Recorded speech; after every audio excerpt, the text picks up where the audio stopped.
Հայաստանի պաշտպանության նախարարությունը վստահեցնում է, որ հայ-ադրբեջանական սահմանին իրավիճակը վերահսկվում է հայկական զինված ուժերի կողմից եւ խուճապի մատնվելու կարիք չկա։ Պաշտպանության նախարարի խոսնակ Արծրուն Հովհաննիսյանը մեծ զրույցում տեղեկացրեց, որ նախարար Սեյրան Օհանյանը այսօր ընդունել է ԵԱՀԿ գործող նախագահի անձնական ներկայացուցիչ Անջեյ Կասպրչիկին եւ հորդորել գործուն քայլեր ձեռնարկել շփման գծում իրավիճակը լիցքաթափելու ուղղությամբ։ Նախարարը զգուշացրել է, որ իրավիճակի սրումը կարող է ծանր հետևանքներ ունենալ Ադրբեջանի համար։ Խնդիրն այն է, որ 3 հրադադարի ռեժիմը խախտվել է Նախիջևանի սահմանից Երասխի ուղղությամբ, իսկ Նախիջևանի հետ Հայաստանի սահմանը մշտապես համարվել է շփման գծի համեմատաբար անվտանգ հատվածը։ Երեկվա կրակոցների զոհ են դարձել պայմանագրային 2 զինծառայողներ՝ Արարատի զինկոմիսարիատից զորակոչված 26-ամյա Անդրանիկ Եղոյանն ու 22-ամյա Բորիս Գասպարյանը։ Սա ոչ թե ադրբեջանական կողմից դիվերսիայի փորձ է եղել,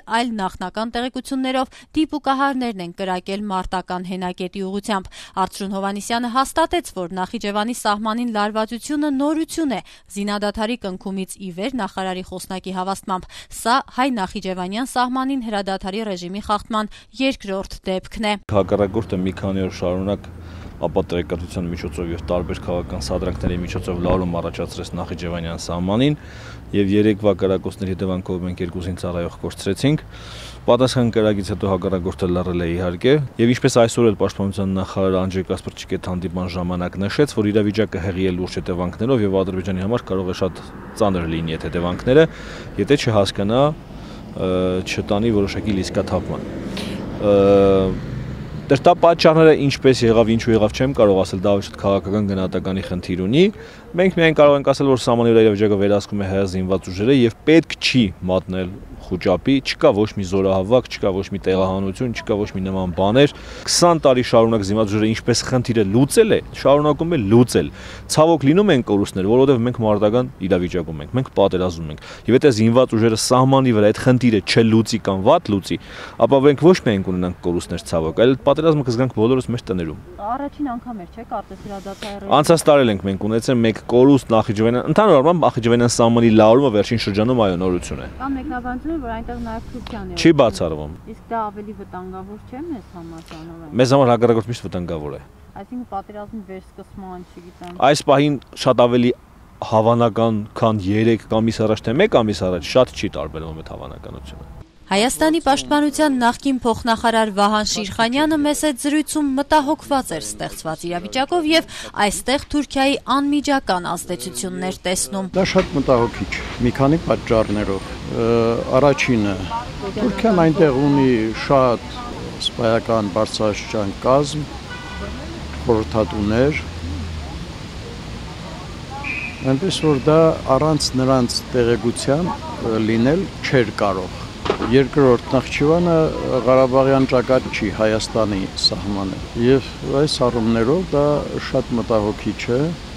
Անցած տարվա դեկտեմբերին Ադրբեջանի նախագահ Իլհամ Ալիևի հրամանով Նախիջևանի 5-րդ բանակային կորպուսի հիման վրա ստեղծվել էր առանձին զորամիավորում, որը կոչվում է առանձին համազորային բանակ։ Հայաստանյան լրատվամիջոցներն այսօր հիշեցնելով այդ մասին եզրակացրել են, որ Նախիջևանի սահմանին հրադադարի ռեժիմի խախտման վերջին դեպքի արմատները պետք է հենց այդտեղ փնտրել։ Պաշտպանության նախարար Սեյրան Օհանյանն էլ այս առիթով այսօր ասել է, որ համազորային բանակի ձևավորման ընթացքում հայկական կողմը միշտ տեղեկություններ ունեցել է Թուրքիայի կողմից աջակցության, նրանց այդ տարածքում վարձկանների առկայության, փոքր ստորաբաժանումների առկայության մասին։ Վահան Շիրխանյանը ընդգծեց, որ Նախիջևանը հատուկ կարգավիճակ ունի Ադրբեջանի կազմում, որովհետև նրանք հասկանում են, որ Հայաստանի համար ամենավտանգավոր զարգացումները կարող են Նախիջևանի կողմից լինել։ Ես կարծում եմ, որ Հայաստանը պետք է անի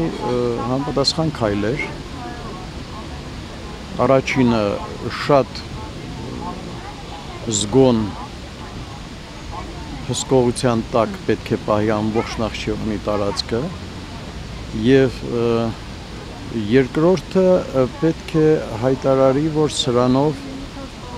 Ադրբեջան, Թուրքիան, Հայաստանին ուզում են ասել, որ սպառնալիքը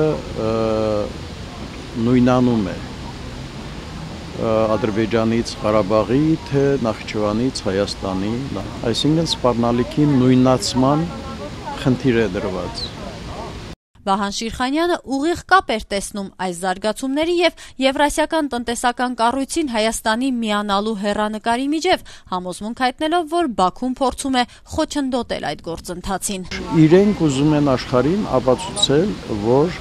մենք պատրաստ ենք ամեն ինչի, եթե դուք մեր օգտին Ղարաբաղյան խնդիրը չլուծեք։